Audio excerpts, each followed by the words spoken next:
Assalamualaikum warahmatullahi wabarakatuh.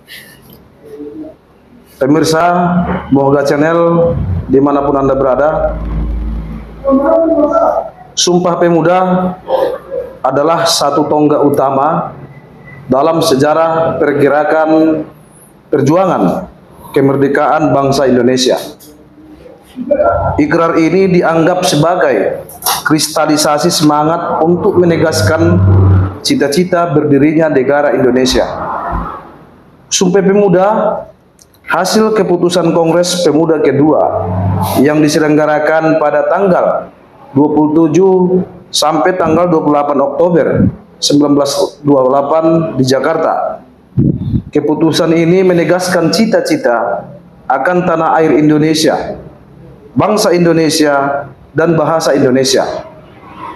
Keputusan ini diharapkan menjadi asas bagi setiap perkumpulan kebangsaan Indonesia dan agar disiarkan dalam berbagai surat kabar dan dibacakan di muka rapat perkumpulan-perkumpulan.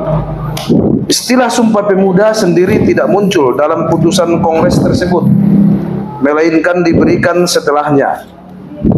Berikut ini adalah bunyi 3 keputusan Kongres sebagaimana tercantum pada prasasti di dinding Museum Sumpah Pemuda.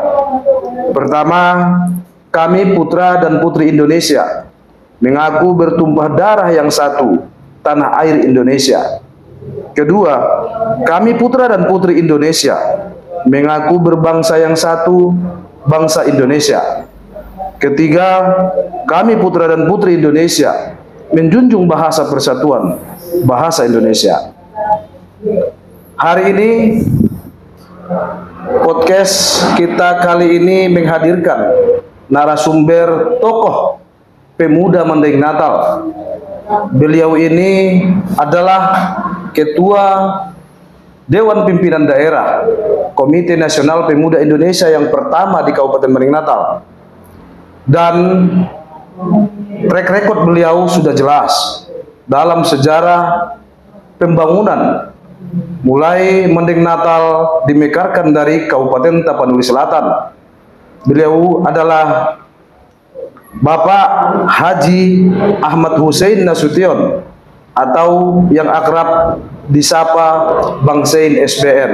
Langsung saja kita sapa. Assalamualaikum Bang. Waalaikumsalam warahmatullahi. Apa kabar Bang? Sehat Bang? Alhamdulillah sehat. Alhamdulillah. Baik. Alhamdulillah.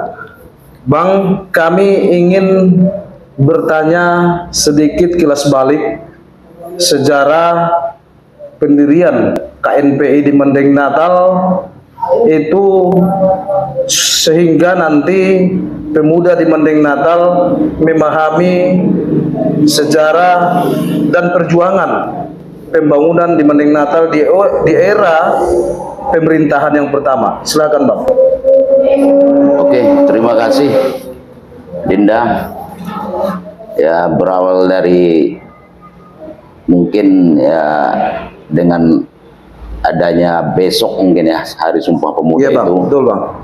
Adinda telah mengundang kami ke sini untuk berbicara masalah ataupun berbicara tentang sejarah berdirinya KNPI di Kabupaten Mandailing Natal. Ya. Barangkali seperti itu. Ya. Pada awalnya kita sudah tahu alangkah pentingnya peran daripada pemuda itu dimanapun daerahnya, dimanapun wilayahnya, sebagaimana telah dirumuskan oleh para pendahulu-pendahulu kita yang telah mengadakan kongres seperti yang Linda sampaikan tadi. Ya. Awalnya KNPI ini adalah dibentuk oleh kelompok Cipayung pada saat itu. Kelompok Cipayung saat itu. Oleh kader-kader Golkar. Iya, Bang. Dan juga beberapa dari tentara yang berada di Indonesia, yang mana bertujuan untuk menyatukan visi dan misi atau tujuan kebersamaan pemuda itu di negara Republik Indonesia.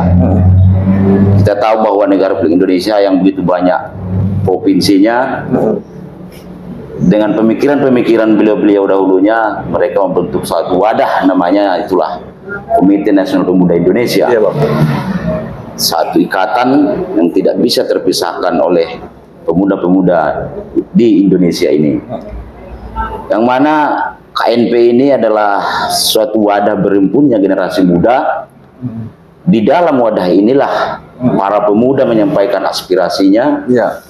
menyampaikan pendapatnya untuk digodok bersama-sama bagaimana untuk memajukan daerahnya masing-masing. Seperti kita ketahui dahulunya Kabupaten Tapani Selatan dimekarkan, maka berilah Kabupaten Mandailing Natal. Iya Bang. Pada saat itu ya yang namanya kabupaten baru, terjadilah pemikiran-pemikiran suatu embrio. Pada saat itu ada Bung Ali Rahman, mantan ketua KNP Tapsel. Oh, pada saat itu maker kita Bang Ali Rahman di ketua KNP Tapsel gitu Bang. Dia kayak waktu itu mantan dari Oh, ketua mantan. Tapsel ya. Iya, Bang. Saat itu ketuanya almarhum Mustafa Ramadan. Maka dengan pemikiran-pemikiran kita berupaya bagaimana supaya wilayah Mandailing Natal yang baru dimekarkan ini, yang baru pemekaran ini dari Tapsel untuk membentuk suatu organisasi pemudaan yang mana itulah KNPI. Pada saat itu berawal dari pemikiran-pemikiran rekan-rekan yang berada di organisasi pemudaan, saat itu pimpinan kecamatan sepakat untuk membentuk KNP ini. Namun pertama sekali diadakan musyawarah daerah di Kabupaten Mandailing Natal, deadlock. Dengan perjuangan begitu hebat, yang mana saat itu deadlock, dan beberapa bulan kemudian Itu masih musda pertama Bang ya? masih musda pertama. deadlock Iya, ya? deadlock. Karena pada saat itu ada beberapa pemikiran dari rekan-rekan kita di sini.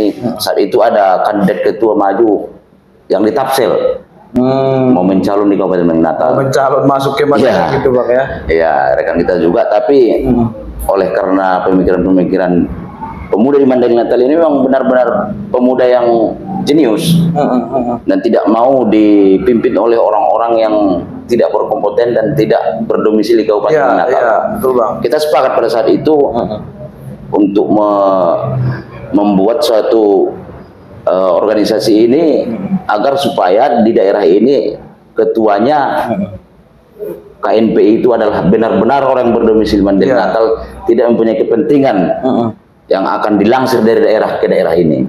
Gitu. Jadi beberapa bulan kemudian terjadi lagi musda. Alhamdulillah pada saat itu dengan perjuangan yang begitu hebat, dan boleh kita katakan ya mungkin sejarah baru sekali itulah terjadi musda di Indonesia barangkali ya. Oh iya Bang ya. Karena pada saat itu musdanya itu perselisihan antara kandidat yang dua ini, saya sendiri kandidatnya, ada satu lagi, selisihnya cuma satu suara. Cuma satu suara. Satu selisih. suara. Dari total berapa suara? Dari total 33. 33 suara. 16, 13. Oh iya, iya. Itu. Mungkin itulah sejarahnya, baru pertama sekali mungkin itu di Indonesia. Alhamdulillah pada saat itu terbentuklah dan terpilihlah saya sebagai ketuanya. Pada Waktu saat itu rival Abang siapa waktu itu kandidatnya Bang? ada namanya ya dari IPK. Dari IPK Bang? Ya, IPK Miswar namanya. Oh, dari Madinah juga atau Dari Mandailing Natal. Dari Mandailing Natal. Ya, di awal kan sudah sepakat itu akan aklamasi kemudian, tapi 2 hari sebelumnya timbullah kandidat baru. Iya Bang. Jadi terjadilah perjuangan yang begitu hebat. Ya alhamdulillah Allah Subhanahu wa taala itu memberikan amanahnya itu kepada kita. Iya, iya. Dan terpilih kita dengan skor 17-16. 16. Iya. Luar biasa, cuma satu suara Luar Bang, ya? biasa. Dan karena saat itu saya sebagai ketua pemuda Pancamarga Kabupaten Mandailing Natal, dan di backup habis oleh pemuda Pancasila saat itu. Oh, dibantu Pemuda Pancasila. Iya, maksudnya, pemuda Pancasila. Ya. Sehingga- Kemudian Bang, pasca terpilihnya Abang itu, apa yang Abang lakukan yang pertama? Ya begitu kita terpilih, ya kita terlebih dahulunya bagaimana saat musda itu kan sudah terjadi perbedaan pendapat dengan Ya. kelompok saya dengan kelompok yang satu lagi gitu kan. Iya. Saya pertama sekali melaksanakan untuk bagaimana merangkul dan menyatukan perbedaan yang tadi sehingga bisa saya satukan kembali. Kalaupun itu saya anggap rival saya dalam pertarungan itu, mereka saya panggil, saya undang, saya ajak diskusi. Bagaimana supaya kita satukan kembali. Oh, Abang ajak gitu kira-kira Iya, ya? saya ajak. dan mereka saya libatkan dalam kepengurusan agar kedepannya itu lebih bagus gitu. Kalaupun sudah ada pertarungan yang begitu hebat, ya kita tetap berjiwa besar sebagai ketua itu, ya kita berupaya terus merangkul mereka biar bersatu. Walaupun hebat di dalam pertarungan kontestasi musda, tapi setelah itu bersama-sama. Iya, bersama-sama. Saya masukkan mereka sebagai pengurus. Karena kita di awal kan yang menjadi ketua KNP itu, ya kalau kita menjadi ketua lah, yang saya ketahui itu, yang saya pelajari ya. Kita itu sebagai ketua atau pemimpin apa saja pun itu, kita harus siap. Yang pertama kita harus siap dicaci maki. Ya, yang kedua kita harus siap diuji. Terakhir baru kita mendapat puji. Ya. Itu yang terakhir, Bang. Itulah puji, intinya kalau menurut saya. Berarti upahnya tadi harus tahan diuji gitu kira-kira, Bang. Ya, dicaci maki, dikritik gitu ya. Baru ya diuji dulu. Ya, baru pujian lah yang terakhir. Itulah kalau yang saya ketahui syarat untuk jadi pemimpin atau seorang ketua itu harus siap yang 3 persoalan. Gitu. Nah, baru saya rangkul, alhamdulillah menyatulah kembali semua, sehingga tidak ada lagi perbedaan itu, bersatu dan bersama-sama. Ya, saya ajak mereka, alhamdulillah mereka mau. Dan satulah generasi itu di Kabupaten Natal, dan semua OKP itu bergabunglah di dalam wadah KNP ini. Dan di dalam KNP ini saya selalu mengadakan rapat itu, pertemuan-pertemuan sebagaimana fungsi daripada KNP itu. Fungsi KNP itu kan yang kita katakan namanya pemuda itu, kita harus cermat, kita harus tanggap segala sesuatu persoalan, disuruh atau tidak disuruh, kita harus tanggap dengan persoalan yang terjadi di daerah kita sendiri. Responsif ya. Jadi apa yang terjadi ini kita ajaklah kawan-kawan berdiskusi di KNPI, bagaimana dan apa pendapat oleh kawan-kawan dari organisasi kepemudaan yang lain, sehingga terjadilah suatu kesimpulan dari generasi muda itu.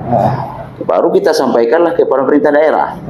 Karena pemerintah daerah itu dengan KNP itu yang wajib kita katakan bersinergi setiap saat untuk kepentingan pembangunan daerah kita. Seperti itu. Pada saat itu kan Abang kan hasil musda pertama begitu, Bang ya? Iya.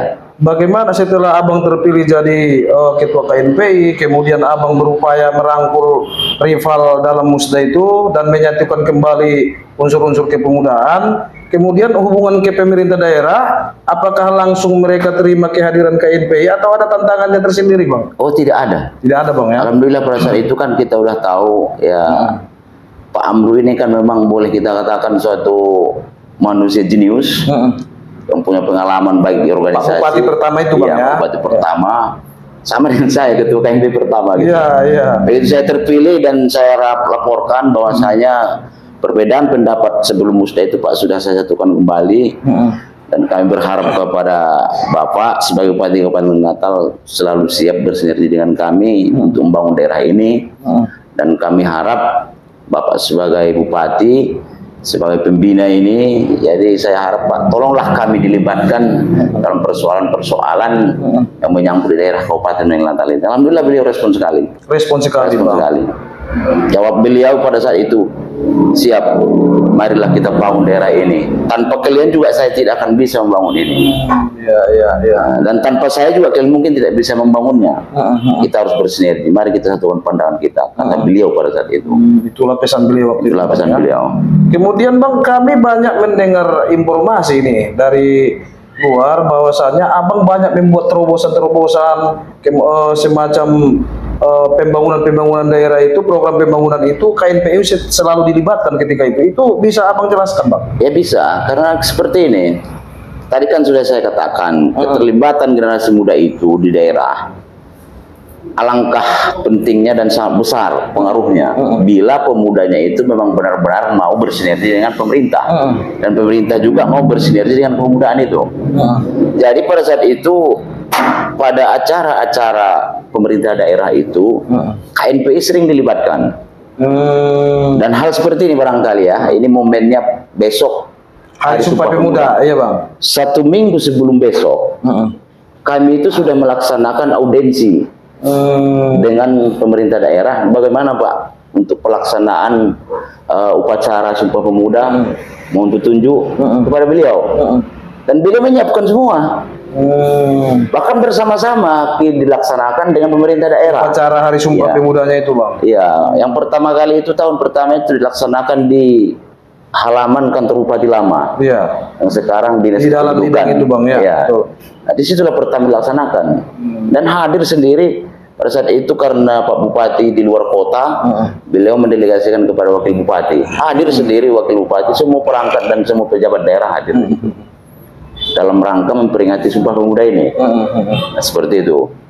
Jadi sebelumnya kita itu sudah melaksanakan dulu acara-acara, kita adakan perlombaan-perlombaan, ya kan, antara generasi muda. Iya, Bang. Baik dia perlombaan berpidato, perlombaan untuk berkarya, kita sudah melaksanakan. Benar-benar hari rayanya pemuda lah saat itu, Bang, hari itu ya. Iya. Baru sesudah itu Bupati sudah melihat. Kita belum audiensi dengan beliau, kita sudah melaksanakan dulu karya kita. Jadi dengan melihat karya kita, dia pun semangat. Ya. Gitu. Baik, Bang, selama Abang memimpin berapa periode itu, Bang? Sebenarnya saya, kalau SK saya itu cuma 1 periode. Iya, Bang. Tapi saya menjabat itu selama 5 tahun. 5 tahun. Iya, karena pada saat masa itu periodenya 4 tahun. 4 tahun. 4 tahun, Bang. Nah, jadi pada saat itu provinsi mengatakan udahlah, karena ketua ini kan bisa saya lihat mengayom di sana, udah nggak usah dulu musda lah, nanti aja musdanya, lanjutkan aja dulu perjuanganmu, karena karyamu saya lihat banyak, udahlah lanjut aja dulu, nanti lihat musdanya. Seperti itu kan memang karena berarti orang itu melihat orang Abang selaku ketua KNP Madinah sukses, berarti diperpanjang gitu. Iya, alhamdulillah seperti itu. Bisa nggak kami tahu, Bang, apa saja yang Abang lakukan pada saat itu, Bang, sehingga mereka menilai Abang itu berhasil memimpin KNP Madinah, Bang? Gini ya, kalau kita bicara masalah di bidang kepemudaan ya, pada saat itu setiap acara-acara KNP itu yang acaranya secara provinsi ya, di provinsi, kita tetap terlibat juga, dilibatkan oleh ketua provinsi. Dan kemudian acara-acara untuk misalnya Munas, ya kita juga selalu dilibatkan. Makanya saat itu Kabupaten lain sempat mengatakan KNP itu kan ketuanya itu kan kesayangan DPD Sumatera Utara. Madinah itu, Bang, ya? Iya, Luar biasa. karena kita banyak berbuat.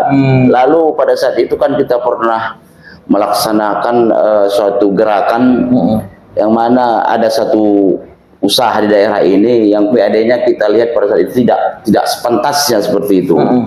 Karena usahanya itu terlalu besar, kalau saya katakan lagi namanya, yang sudah terjadi ya kan. PAD-nya cuma 150 juta 1 tahun. PAD Mandailing Natal saat itu, Bang? 150 juta lah setoran dia untuk ke PAD Mandailing Natal. Perusahaan ini.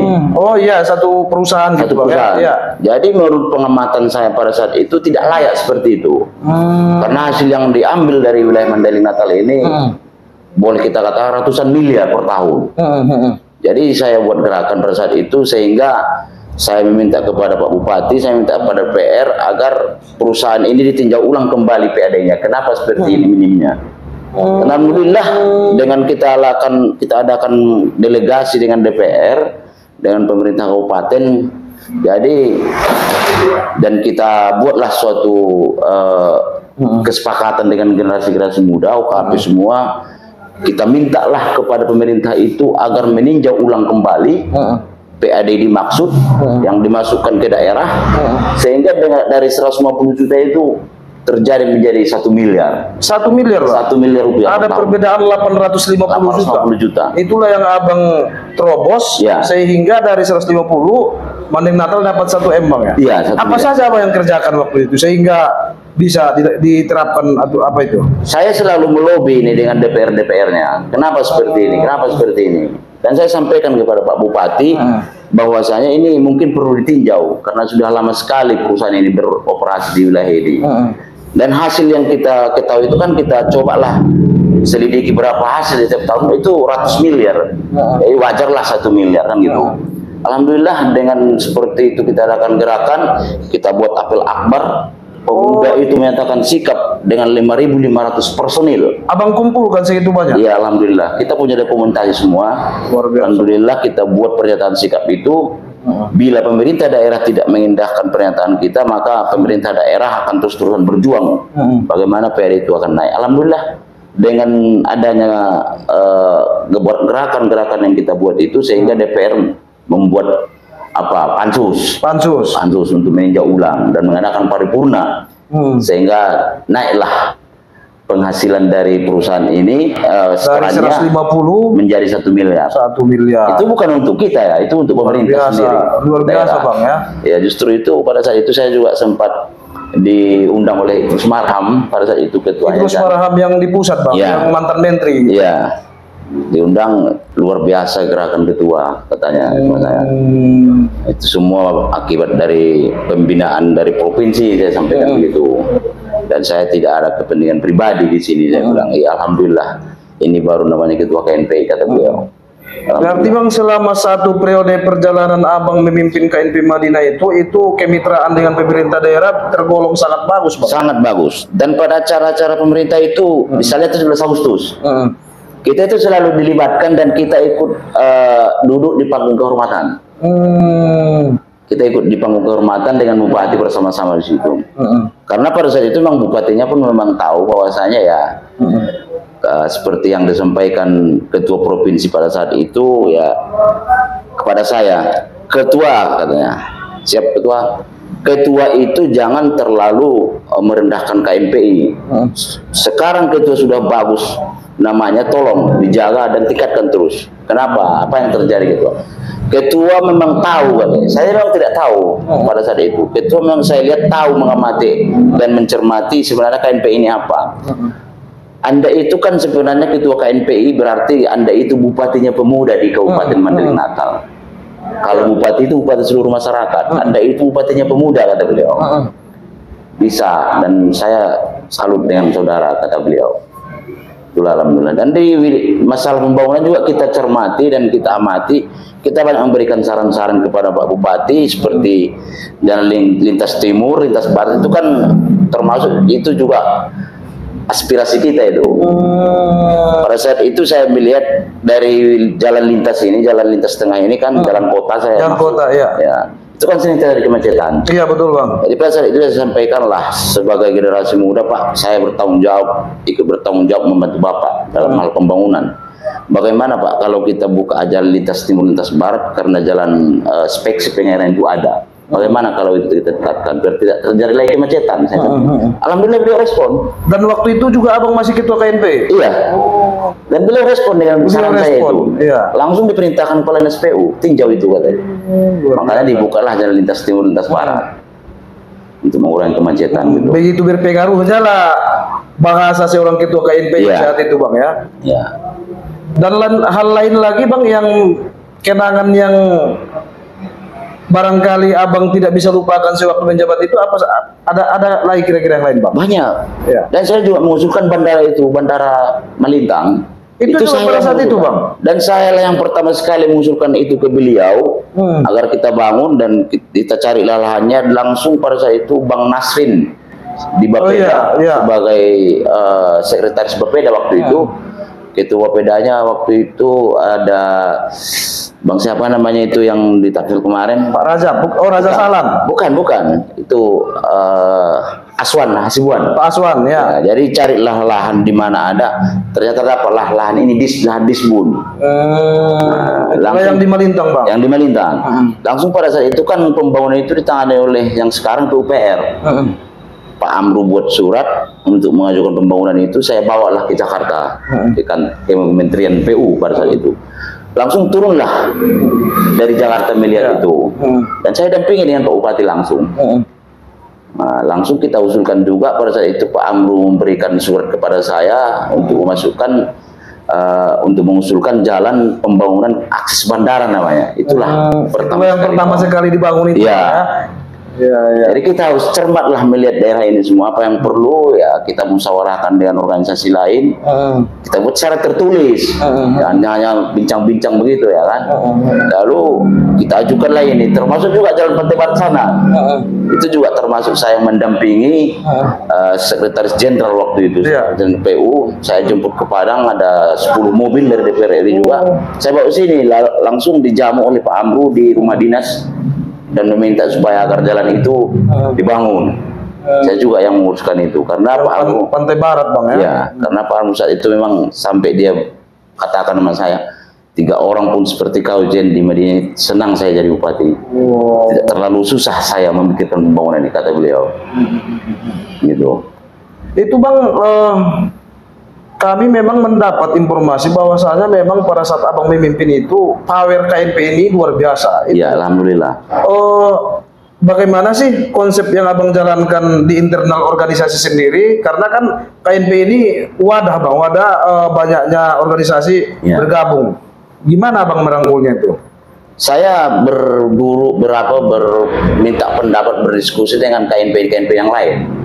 Karena saya aktif ber-KNPI, kabupaten lain juga sering ada pertemuan di Medan seperti saya katakan tadi. Saya selalu aktif. Bahkan ke Jakarta saya sering dilibatkan oleh Ketua KNPI Sumut. Jadi dengan adanya diskusi-diskusi, saya melihat dari daerah lain, itulah yang saya bawakan kemari. Karena saya punya pandangan dan seperti yang kita mungkin bisa kita cermati atau kita bayangkan sendiri, generasi muda ini adalah generasi yang sangat penting bagi daerah. Seperti yang dibilang Soekarno itu kan, berikan saya pemuda akan saya goncang dunia ini, kata beliau. Jadi dengan pemikiran kita sendiri itu kita sampaikan kepada bupati pun sangat respon, sehingga kawan-kawan di organisasi yang lain juga sangat sepakat ini, sangat mendukung. Karena apabila kita menciptakan hal seperti itu, maka terjadilah perputaran uang daerah ini. Dan pemuda ini akan bekerja, mendapat lapangan kerja. Dan pemuda ini kan boleh kita katakan ya pengaruhnya luar biasa lah di daerah itu. Makanya saya boleh simpulkan, bila pemudanya itu maju, ya maka daerah itu pun pasti maju. Itu kuncinya bang. Ya, dan bila pemuda itu memang punya pemikiran, wawasan yang luas, dengan adanya pemikiran ini, KNP ini kan bersinergi dengan pemerintah.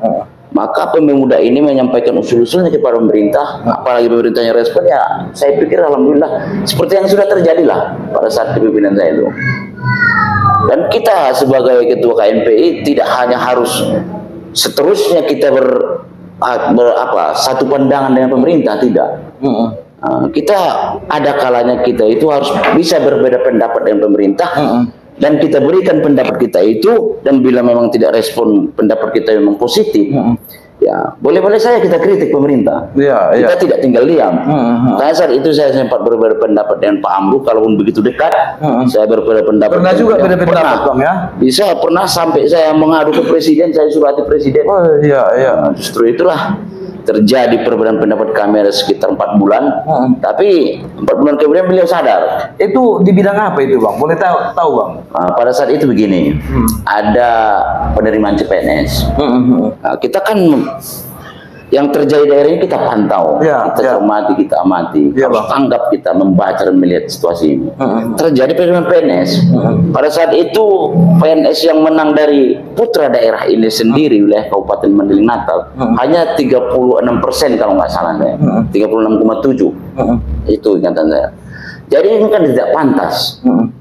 Jadi sudah itu kita merasa tidak wajar daerah ini punya beban. Kan daerah ini punya beban untuk memberikan lapangan kerja kepada masyarakat. Sementara yang hadir ke sini yang menang jadi PNS itu dari wilayah lain 60%. Cuma 36 yang kita tidak terima. Madinah bang. Jadi itu yang diprotes itu bang. Itu kita protes. Jadi kita bukalah satu pos pengaduan ke CPNS. Dibuat pos pengaduan aja gitu. Nah, disitulah perbedaan pendapat kita. Kenapa harus seperti itu gitu. Sehingga terjadi perbedaan pendapat sekitar 3-4 bulan ya. Akhirnya Pak Amru sadar sendiri. Jadi beliau memanggil saya. Alhamdulillah pada saat itu terjadilah bargaining untuk tahun-tahun ke depannya. masyarakat Mandailing Natal ini kalau ada pelamaran seperti itu minimalnya 60% atau 70% harus orang Mandailing Natal asli. Luar biasa perjuangannya Bang ya. Artinya yang Abang perjuangkan ini kepentingan masyarakat. Kepentingan masyarakat, bukan kepentingan saya. Saya tidak punya anak yang dewasa pada saat itu. Anak saya masih kecil. Cuman di daerah lain ada yang membuat seperti itu. Itu saya. Itulah yang Abang terapkan di Madinah. Iya. Jadi kembalilah adalah kesepakatan ke depan putra putri Mandailing Natal itu haruslah diterima di atas 60%. Baru orang lain lah yang bisa masuk selebihnya. Luar biasa. Ya, karena itu beban daerah kita. Ngapain kita menanggung beban kabupaten lain, Pak? Saya bilang. Nah, kabupaten kita sendiri banyak bebannya. Ini dulu kita selesaikan, jangan kita tanggung beban kabupaten lain. Itu dia marah sama saya, tapi 4 bulan kemudian dia sadar bahwasanya saya katakan itu benar. Iya, iya. Dan tahun berikutnya sudah diterapkan ya. Alhamdulillah, selalu 70%, 80% putra Mandailing Natal asli. Luar biasa. Karena kita kawal terus itu. Ya. Kita lihat datanya. Baik, Bang, kami mau nanya lagi nih, Bang. Kondisi KNPI sekarang sama-sama kita ketahui sudah bisa dikatakan carut marut. Kenapa kami katakan demikian? Karena di dalam satu daerah saja ada beberapa kelompok yang mengatakan mereka KNPI, kelompok B juga KNPI, kelompok C juga KNPI. Artinya tidak satu lagi, Bang. Ini bagaimana Abang menyikapi dan penilaian Abang ini apa ini? Ya, memang yang Adinda katakan itu saat ini memang benar, tapi ya posisi saat ini memang seperti itu ya kan. Tapi sebenarnya di situ kan di kepengurusan KNPI itu kan ada ketua, ada MPI, ada pembina. Nah, jadi sebenarnya ini ya saya sebagai ketua KNPI pertama ini ya kan. Dan saya tidak tahu tuh entah apakah saya itu ada dibuat di MPI yang sebenarnya itu saya boleh dikatakan wajib ada di situ sebagai MPI. Iya, iya, sebagai apa namanya? Komisioner yang mantan ketua. Yang mantan ketua ini dibuat di MPI sebenarnya. Tidak boleh terputus mata rantainya ini. Karena boleh kita katakan ya, bagaimanalah dia seorang ketua KNPI tidak pernah meminta pendapat, minta saran dari ketua-ketua sebelumnya, kan gitu. Jadi hal-hal yang seperti ini seharusnya kalau MPI-nya ada dibuat di situ, pembinanya, ini seharusnya memberikan masukan bagaimana supaya pandangan yang tadi itu yang seperti yang dikatakan ada KNPI A, B, C itu seharusnya bisa disatukan lah. Yang memberikan saran ini adalah MPI-nya atau dikumpulkanlah tokoh-tokoh pendahulu ini, Bang. Ya, betul. MPI-nya inilah yang memberikan saran ke KNPI yang ada ini, kalau 1, 2 atau 3 ini memberikan masukan, baru nanti melaporkan kepada pembina pemerintah daerah, dalam hal ini bupati, maka bisalah ini di sini disatukan oleh MPI dengan pembina barangkali. Dan kalau memang si A itu 3 ketuanya ya, 1 dibuat ketua, 1 sekretaris, kan masih 1 juga ini kan. Ada solusinya itu sebenarnya. Dan sejak terjadi dualisme ini, Bang, atau dualisme atau 3-lisme atau 4-lisme, pernah tidak mereka pengurus yang beda-beda kelompok ini datang minta petunjuk sama Abang soal bagaimana menyelesaikan? Tidak pernah sama sekali. Tidak pernah. Kalau untuk bincang-bincang saya tidak pernah. Tapi kalau organisasi-organisasi manapun yang ada di Madinah, sering itu datang dengan saya berdiskusi. HMI juga sering datang, ketuanya sekarang, PMI juga sering. Mungkin Adinda pernah lihat lah itu. Iya, Bang. Sering itu berdiskusi, Bang, kami begini-begini ya. Itu saya selalu memberikan saran. Bahkan yang sekarang jadi pengurus kalau HMI ini di pusat itu, dia sudah pengurus pusat, bahkan masih datang itu berdiskusi dengan saya. Masih datang silaturahmi, Bang, datang, ya? Alhamdulillah. Tapi wadah yang Abang pernah sendiri memimpin sekarang tidak datang, Bang. Tidak ada. Ini makanya saya pikir kenapa lah harus seperti ini gitu kan. Sebenarnya dan seharusnya kalau yang saya lihat dan saya pelajari itu dari pemerintahan yang manapun itu atau organisasi mana itu selalu senior-seniornya itu selalu berdiskusi dengan juniornya. Tapi tidak mungkin senior yang mendatangi juniornya. Betul, Bang, betul. Kalau kita pintu selalu terbuka apabila dibutuhkan dalam hal seperti ini gitu. Sebenarnya itu bisa itu. yang satu dualisme ini, yang satu dua ini kita satukan. Ya kalau memang saya pikir kalau di Madinah ini masih kuatlah kebersamaan itu, dan kalau orang memberikan masukan ke mereka, mereka masih bisa lah. Asal ada keinginan baik yang bersama-sama Bang ya. Ya, sedangkan almarhum itu ketua PP yang dulu kan almarhum Kocu ya kan. Iya Bang.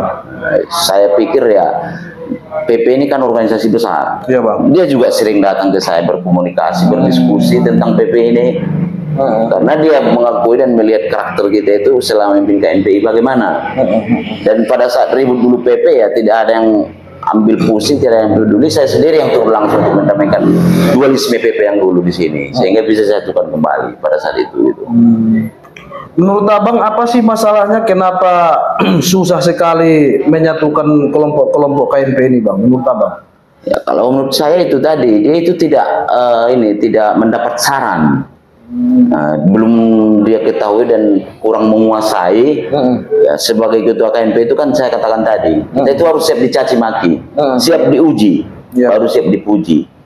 Ya memang kalau memang yang tadi saya katakan itu caci maki itu ya kalau dia memang sebagai ketua dia kan tidak mau mengalah. Ya, sedangkan ketua ini kan sepertinya harus seperti itu, harus bisa dia memasukkan dirinya ke kelompok yang lain. Iya, Bang. Kalaupun kita berbeda pendapat dengan kelompok yang lain tuh, kita boleh-boleh saja duduk sama, kita buat acara atau bagaimana, berdiskusi, yang namanya untuk kebaikan bersama ya kan. Saya melihat kalau memang ada yang memfasilitasi ini bisa jadi. Masih bisa disatukan ini Bang. Seharusnya di tugas MPI-nya itulah. MPI itu memanggil kedua-duanya atau mengajak berdiskusi, dibantu dengan pemerintah daerah. Bisa saja itu nanti bersatu. Karena di sini juga sebagai pembina kan bupati, ya sebagai MPI majelisnya itu, majelis pemudanya kan ada siapa namanya itu yang berperan dalam hal ini untuk bisa bersatu. Kalau memang ada masalah, saya pikir nggak ada masalah, nggak ada solusi. Gitu. Iya Bang. Ya kan? Luar biasa. Silakan diminum Bang. Iya.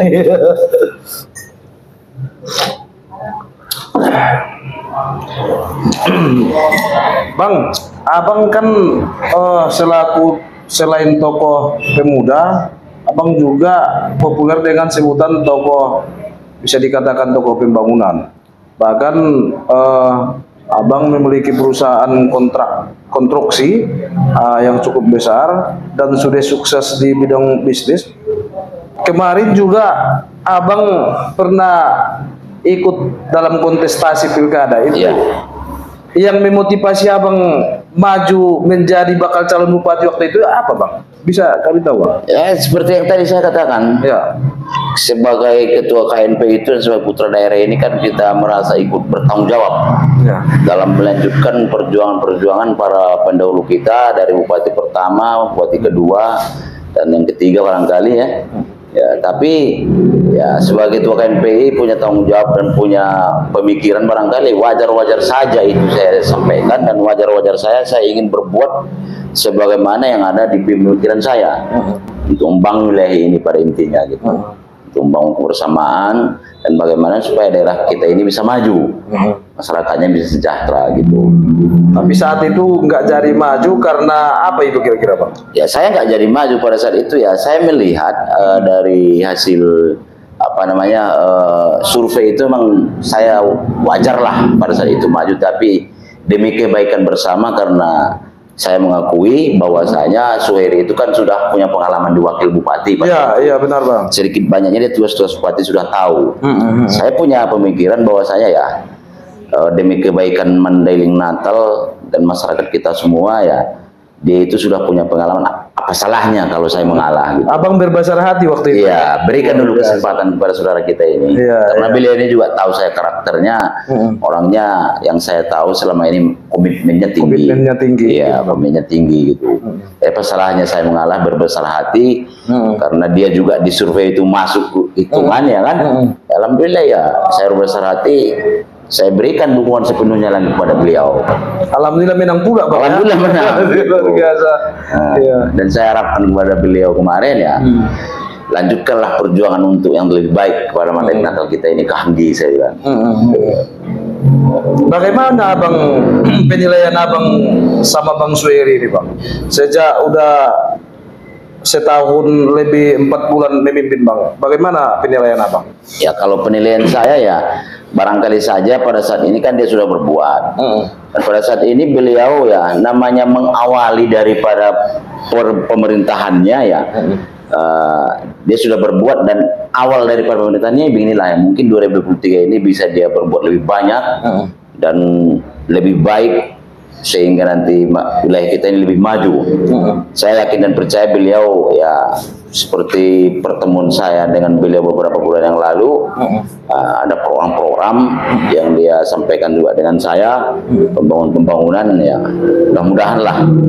Kita doakan saja, kita dukunglah beliau ini dulu selama dia berbuat di daerah Mandailing Natal ini untuk yang terbaik. Karena kalau kita katakan di awal dari kepemimpinannya ini kan baru 1 tahun sekian. Iya Bang. Ya, Masih awal masih ya. awal lah kita katakan.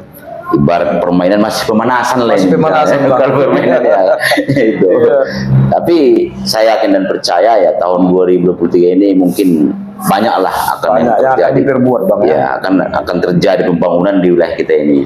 Dan gagasan-gagasan Abang sendiri, Kepala Daerah Pak Bupati menerima gitu kira-kira Bang ya? Menerima alhamdulillah, dan saya sampaikan juga sama beliau pembangunan ini beliau sangat setuju dan menurut penyampaian beliau kepada saya beberapa bulan yang lalu yang infrastruktur ini 2023 akan lebih banyak infrastruktur karena seperti yang saya sampaikan ke beliau di awal dulunya, kalau bisa diprioritaskanlah penyelesaian infrastruktur untuk membantu masyarakat kita yang di daerah-daerah bagaimana bisa mengeluarkan hasil-hasil alamnya dengan biaya yang murah.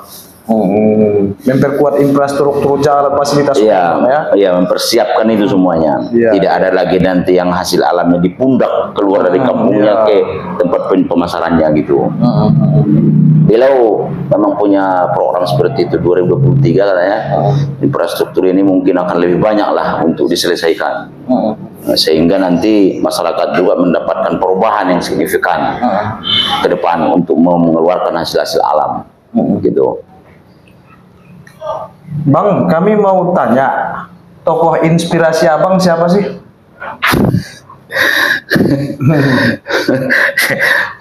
Pertanyaan ulangi dulu. Iya. Tokoh yang menginspirasi lah buat Abang, sehingga Abang jadi menurut penilaian kami bisa sesukses sekarang Bang. Sebenarnya itu tidak termasuk kita katakan dari tokoh saya belajar, ya kan? Tapi dari kita katakan dari tokoh tidak, ya. Dan juga kita katakan itu saya memang orangnya seperti itu. Berorganisasi saya yang mendirikan KNPI di Mandailing Natal, mendirikan Pemuda Pancamarga, mendirikan HIPMI, Himpunan Pengusaha Muda. Ya, Abang juga pernah ke saya HIPMI juga. Ya, ya. Itu pertama itu Bang. Iya, Gapensi. Gapensi. Saya juga dengan Bang Muiz, gitu kan. Almarhum Bang ya. Jadi kalau kita sebenarnya mau tidak harus dengan satu orang tokoh kita punya inspirasi untuk membangun ke depan itu. Kita banyak berbicara dan kita banyak berguru kepada orang yang kita akui memang di atas kita wawasannya. Berarti Abang banyak belajar dari senior-senior itu Bang? Iya, kita harus akui kita itu tidak boleh merasa kita itu hebat, tidak. Itu prinsip saya. Saya harus mengakui bahwa ada kelemahan saya dan di atas saya ada yang lebih punya luas wawasannya. Supaya terus belajar gitu ya. Belajarlah kepada orang yang punya pengalaman dan orang yang sudah punya pengalaman dan sudah menjalani beberapa profesi dan kita lihat dia sukses, kita belajar.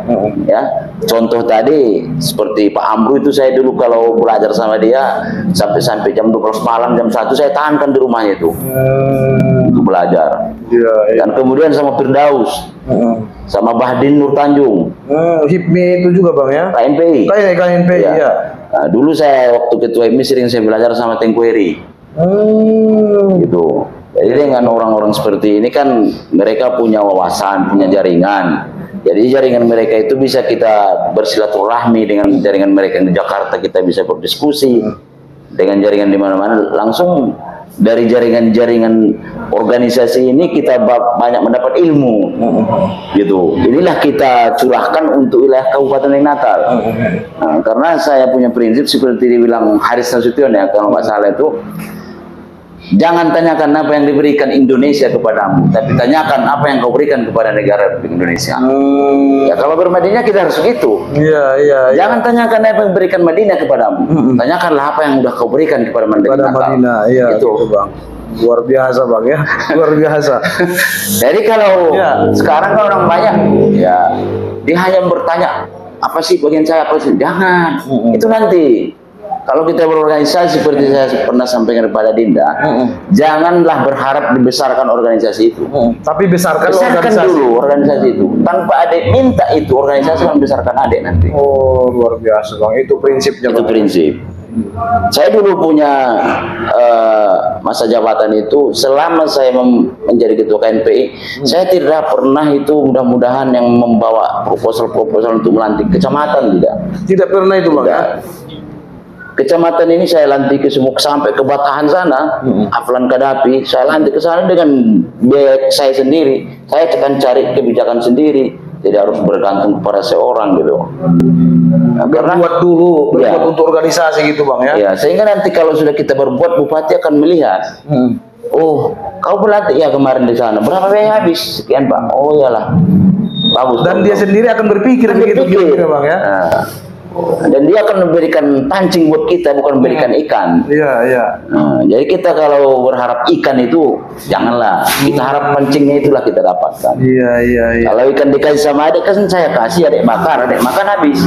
Dan akan banyak nanti diam gitu Bang ya. Iya, habis langsung. Kalau pancing saya kasih sama adik, bekerja berulang kali. Iya, adik bisa mancing gitu. Luar biasa. Itu prinsipnya.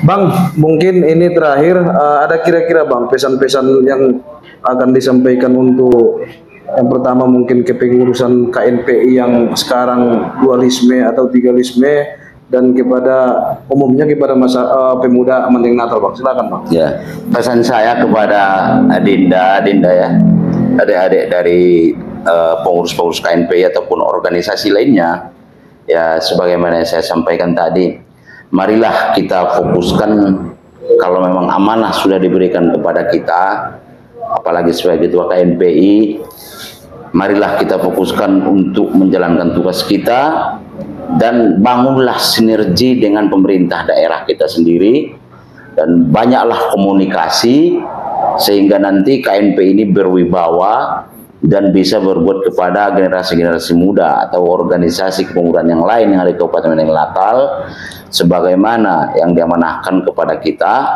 KNPI itu adalah suatu wadah pemersatu organisasi pemuda di wilayah Kabupaten Mandailing Natal ini khususnya, dan umumnya di negara Republik Indonesia. Jadi dengan tugas-tugas yang diberikan, diamanahkan kepada kita, marilah kita jalankan sebaik-baiknya, dan janganlah diputus mata rantai ataupun hubungan silaturahmi dengan organisasi yang lain. Tunjukkanlah bahwa KNPI itu memang benar-benar wadah dari kepemudaan dan mitra yang harus bersinergi dengan pemerintah daerah. Saya pikir kalau ini terjadi dan kalau ini dijalankan, ya pemerintah daerah kita juga akan respon, karena beliau ini saya tahu karakternya. Marilah, dan kepada adik-adik saya harapkan bangunlah komunikasi yang bagus, bermitra, dan carilah solusi tentang dualisme yang dimaksud tadi. Saya pikir lebih baiklah kita satukan bagaimana caranya untuk yang terbaik, sehingga pemuda di Mandailing Natal ini bisa maju. Dan bila pemuda Mandailing Natal maju, wawasannya bisa maju, wawasannya luas, maka wilayah Mandailing Natal ini saya yakin dan percaya, hakul yakin, akan ikutlah pemuda berperan untuk memajukan Kabupaten Mandailing Natal. Dan kepada Bapak Bupati juga saya berharap kepemudaan ini marilah kita bangun bersama-sama dan kita berikan arahan yang terbaik. Dan saya pikir itu Pak Bupati sudah lebih tahu, dan ini hanya saling mengingatkan kepada kakanggi saya Pak Bupati. Kita bangunlah wilayah Mandailing Natal ini dengan sebaik-baiknya, dan kalau sekarang sudah baik, kita tingkatkan lagi lebih baik. Dan KNPI bangunlah komunikasi dengan pemerintah dan dengan masyarakat, organisasi ataupun organisasi kepemudaan yang ada di Mandailing Natal, sehingga bersatu padu kuat dan bisa bersinergi dengan pemerintah daerah untuk membangun Kabupaten Mandailing Natal lebih maju ke depan. Siap. Inilah harapan saya. Sekali lagi, jangan tanyakan apa yang diberikan Mandailing Natal kepada kita, tapi kita tanyakan diri kita, apa yang sudah kita berikan kepada Mandailing Natal yang sama-sama kita cintai ini. Inilah harapan saya. Baik, pemirsa Moga Channel, kita sudah berada di penghujung acara podcast, tepatnya pada hari Kamis 27 Oktober 2022 dengan menghadirkan undangan tamu kita, Abang Anda Haji Ahmad Hussein atau Bang Hussein SBN. Beliau tadi sudah banyak mengulas kilas balik perjalanan pemuda Mandailing Natal di periode pertama pemerintahan Pak Abu Daulay Bupati pertama dan Bang Hussein SBN Ketua KNP pertama, bersinergi untuk membangun daerah Kabupaten Mandailing Natal. Terima kasih Bang atas waktunya dan pesan-pesan yang diberikan. Selamat ulang tahun. Selamat ulang tahun Hari Sumpah Pemuda tahun 2022. Assalamualaikum warahmatullahi wabarakatuh.